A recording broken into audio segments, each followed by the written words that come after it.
U Širokom Brijegu počeli su 6. dani mediteranskog dokumentarnog filma. U 3 festivalske večeri natječe se 21 film iz 8 zemalja, koji je izabrao hrvatski redatelj Zoran Tadić. Festival i ove godine nudi intrigantne priče kao što su one o starim rokerima, muslimanima iz Travnika, svećenicima dizačima utega, prostitutkama, homoseksualcima, ksenofobiji.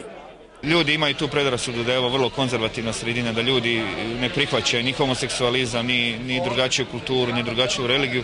Međutim, mi ovdje na neki način prikazujemo užasno kontroverzne filmove za možda nekakve i puno urbanije sredine nego što je Široki Brijeg. Pa htio bih naglasiti da ovaj festival koji mi radimo ovdje, Mediteranski festival dokumentarnog filma, da je jedini festival u regiji koji nagrađuje kratki dokumentarni film i vrijednuje ga na neki način i nagrađuje ga novčano.